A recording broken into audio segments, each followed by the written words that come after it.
നിന്റെ തന്തേനെ താൻ തോന്നിയൊരു നാളവാ. നിന്നെ പോലത്തെ കാവൽ പട്ടികൾ ഇവിടെ കാണുമെന്ന് അറിഞ്ഞോണ്ട് നാടാ ഉണ്ണികൃഷ്ണൻ വന്നത്. ഏത് പട്ടിയാടാ ഈ പാതിരാക്കി? ഏതവരാണേലും കയറ്റി വിട്ടേക്ക്.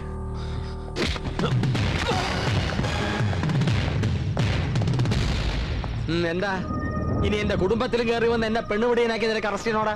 എനിക്ക് എന്റെ ഏട്ടത്തേമ ഒന്ന് കാണണം. എന്തിനാ? നിന്റെ ഏട്ടനെ കൊണ്ട് ഒന്നുകൂടി അവളെ കെട്ടിക്കണോ? ഏട്ടത്തേമ കണ്ടല്ലോ, ഇനി തടി കടക്കാൻ സ്ഥലം വിട്. ഏട്ടത്തേമ, ഞാൻ ഒരു തെറ്റും ചെയ്തിട്ടില്ല.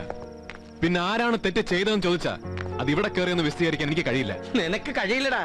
നീ കാണിച്ച തോന്നിയാസം ഉളുപ്പ് കാരണം നിനക്ക് വിശദീകരിക്കാൻ പറ്റില്ല എന്ന് അറിയാവുന്നതുകൊണ്ട് തന്നെ ഞാൻ അതൊക്കെ അങ്ങ് നേരത്തെ വിശദീകരിച്ചു. എന്ത് തോന്നിയാസം? ഞാൻ ഗസ്റ്റ് ഹൗസിൽ ഒരു മീറ്റിങ്ങിന് വന്നപ്പോ മറ്റൊരു മുറിയിൽ നീയും 3-4 പെമ്പിള്ളേരും കൂടി തോന്നിയാസം കാണിക്കുന്നത് കണ്ട് കുടുംബത്തിന്റെ മാനം പോകുമല്ലോ എന്ന് കരുതി ഒരമ്മാവന്റെ സ്ഥാനത്ത് നിന്ന് ഞാൻ ഉപദേശിച്ചപ്പോ അത് രസിക്കാത്ത നീ നിന്റെ അസന്മാർഗിക നടപടികൾ കണ്ടു, അതിലിടപെട്ടു എന്ന കാരണം കൊണ്ട് മാത്രം നീ എന്നെ ഒരു പെണ്ണുപിടിയനാക്കി. മാനം കെടുത്തിയ കാര്യം എന്റെ ഭാര്യയോടും മക്കളോടും മാത്രമല്ല, എന്നെ സ്നേഹിക്കുന്ന, എനിക്ക് വോട്ട് തന്ന് എന്നെ ജയിപ്പിക്കുന്ന കേരളത്തിലെ ജനങ്ങളോടും വിശദീകരിച്ചില്ലെങ്കിൽ പിന്നെ ഈ കരുണാകരൻ മേനോൻ കതറിട്ട് നടക്കുന്നതിൽ എന്താർത്ഥം? തെണ്ടി അവനവൻ കാണിച്ച പോക്കൃത്തരം മറച്ചു വെക്കാൻ ഈ കതറിന്റെ പേരും പറഞ്ഞ എന്റെ അച്ഛന്റെ ഏട്ടത്തേമയുടെ മുമ്പിലൊക്കെ എന്നെ ഒരു പെണ്ണുപിടിയനാക്കിയാലുണ്ടല്ലോ ആക്കി ഞാൻ നടക്കും. ഏട്ടത്തിമയ്ക്കറിയോ, തോന്നിയ ദിവസം കാണിച്ചത് ഇയാളാ. ഞാൻ എന്റെ ജോലിയാണ് ചെയ്തത്. എനിക്കൊന്നും കേൾക്കണ്ട, ഒന്ന് ഇറങ്ങി പോവാ അവിടുന്ന്. ആരെന്തൊക്കെ പറഞ്ഞാലും നിന്നെ കാണുന്നതിന് മുൻപ് കാണാൻ തുടങ്ങിയത് ഞാൻ എന്റെ അച്ഛനെ എനിക്കറിയാം. അപ്പൊ എന്നെ എന്റെ ഏട്ടത്തിമയ്ക്ക് അറിയില്ലെന്നല്ലേ? അങ്ങനെയാണെങ്കിൽ അതിന്റെ മുഖത്ത് നോക്കി പറയണം.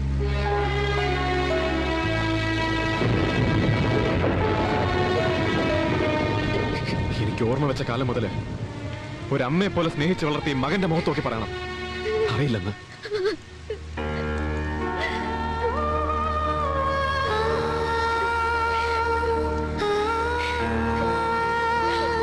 എനിക്കൊന്നും അറിയില്ല, ഒന്നും കേൾക്കാൻ വേണ്ട. എന്റെ മുമ്പിൽ നിന്ന്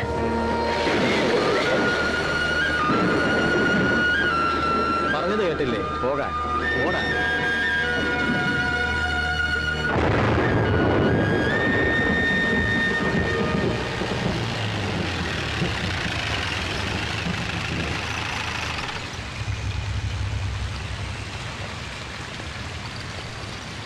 സാറെന്താ ഈ നേരത്ത്? നിങ്ങളെങ്ങോട്ടാ? 3-ാം ഗേറ്റിന്റെ അപ്പുറം ഒരുത്തം വണ്ടിക്ക് തലച്ചുകൊണ്ട്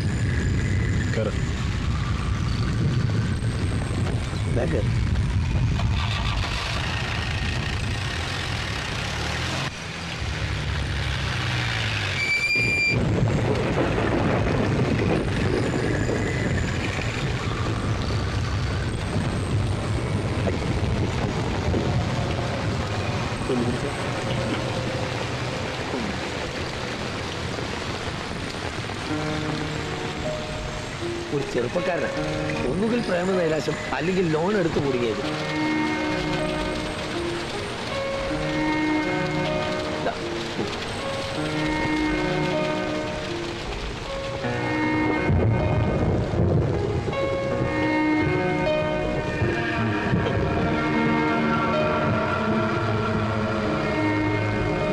നിങ്ങൾ പോയിക്കോ. അല്ല സാറേ, ഞങ്ങള് ഇന്നീ രാത്രിയിൽ ഇതിന് കാവലിരിക്കാൻ ഞാനാ നല്ലത്.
ഏട്ടനോ?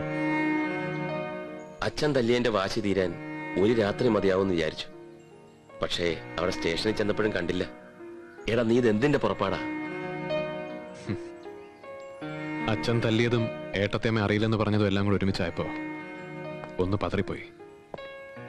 ഒക്കെ പുതിയ അനുഭവങ്ങളല്ലേ ഏട്ടാ. ആരെന്ത് പറഞ്ഞാലും എനിക്കറിയാം നിന്നെ. നീ ഒരു തെറ്റും ചെയ്തിട്ടില്ല.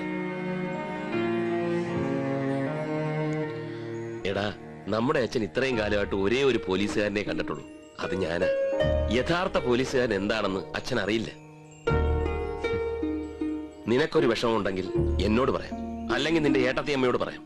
എനിക്കൊരു വിഷമം ഉണ്ടെങ്കിൽ അത് അവളോട് പറയാം, അല്ലെങ്കിൽ അത് നിന്നോട് പറയാം. പക്ഷേ നമ്മുടെ അച്ഛനൊരു വിഷമം ഉണ്ടായിട്ട് അത് ആരോടെങ്കിലും പറയുന്നത് നീ കേട്ടിട്ടുണ്ടോ? അപ്പോഴത്തെ ദേഷ്യത്തിന് ഒരു കയ്യബദ്ധം പോലെ അച്ഛന് പറ്റിയാന്ന് കരുതിയാ മതി.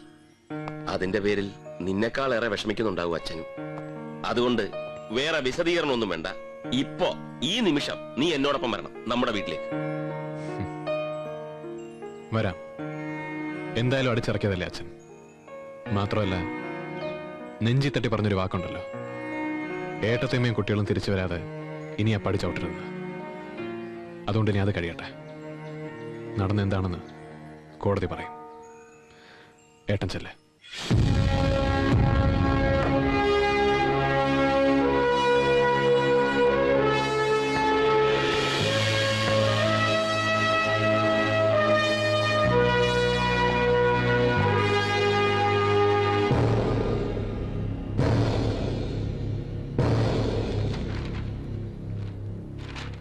Yes, proceed. Thank you, Your Honor. കഴിഞ്ഞ 10-ാം തീയതി മിസ് ഗിരിജാകുമാരി എന്ന നിങ്ങൾ മേരിക്കുന്നിലുള്ള ഗസ്റ്റ് ഹൗസിൽ പോയിരുന്നു. എന്തിനായിരുന്നു നിങ്ങൾ അവിടെ പോയത്? പറയേ, എന്തിനാണ് നിങ്ങൾ അവിടെ പോയത്? ഈ SI സാറെ വിളിപ്പിച്ചിട്ടാ ഞാൻ അവിടെ പോയത്. I object, Your Honor. Objection overruled. Thank you, Your Honor. പറയേ, എന്തിനാണ് ഈ സാർ നിങ്ങളെ വിളിപ്പിച്ചത്?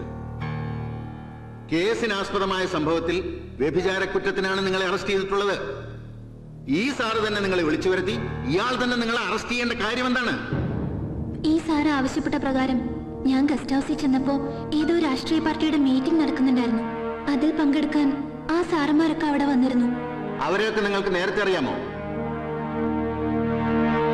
ഇല്ല, ആദ്യമായിട്ട് അവിടെ വെച്ച കാണുന്നത്. എന്നിട്ട് പറയൂ. അപ്പ അവിടെ വെച്ച് ഇവർ തമ്മിൽ എന്തോ പറഞ്ഞ് വഴക്കായി.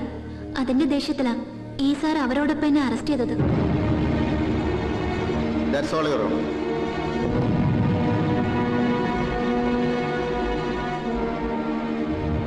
Your Honor, she may be declared as hostile. അനുദിന മൊഴിമാറ്റ കഥകൾ കോടതി മുറികളിൽ പതിവായിക്കൊണ്ടിരിക്കുന്ന ഇക്കാലത്ത് പണത്തിനു വേണ്ടി ശരീരം വിൽക്കാൻ തയ്യാറായ ഒരു സ്ത്രീ അതേ പണത്തിനു വേണ്ടി പ്രലോഭനങ്ങൾക്ക് വഴങ്ങി വാസ്തവത്തെ വളച്ചൊടിക്കുവാനായിട്ട് ഇങ്ങനെ ഒരു മൊഴിമാറ്റത്തിന് തയ്യാറായതിൽ അത്ഭുതപ്പെടേണ്ടെന്ന് ഞാനിവിടെ പ്രത്യേകം പറയേണ്ടതില്ലല്ലോ.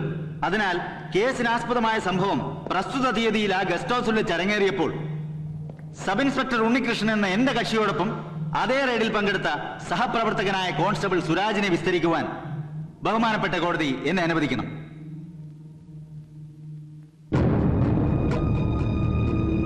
Yes, proceed. PC 1234 സുരാജ്.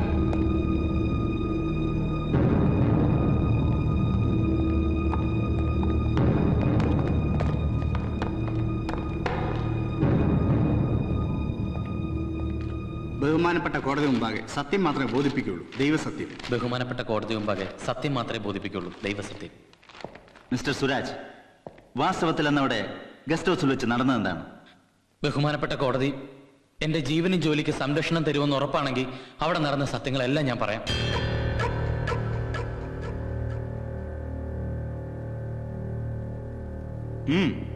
ധൈര്യമായിട്ട് പറയൂ.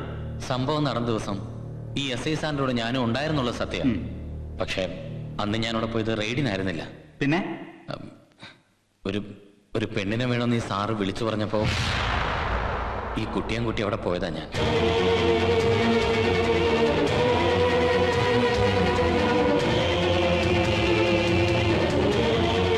എന്നുവെച്ചാ?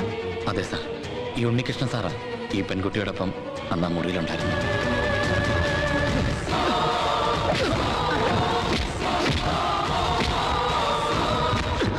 ബാക്കി ഞാൻ ഈശ്വരനോട് പറഞ്ഞോളാം. അടുത്ത ജന്മത്തിലെങ്കിലും നിന്നെയൊക്കെ ഒറ്റ തന്തയ്ക്ക് ജനിപ്പിക്കാൻ. ബഹുമാനപ്പെട്ട കോടതി എന്നോട് ക്ഷമിക്കണം. ഇപ്പൊ ഇവിടെ വെച്ച് കാണിച്ച ഈ ധിക്കാരത്തിനോട് ചേർത്ത് ഈ കോടതി എനിക്ക് വിധിക്കുന്ന ഒരു കഴിമരമാണെങ്കിലും അത് രണ്ട് കൈ നീട്ടി സ്വീകരിക്കാൻ ഞാൻ തയ്യാറാണ്.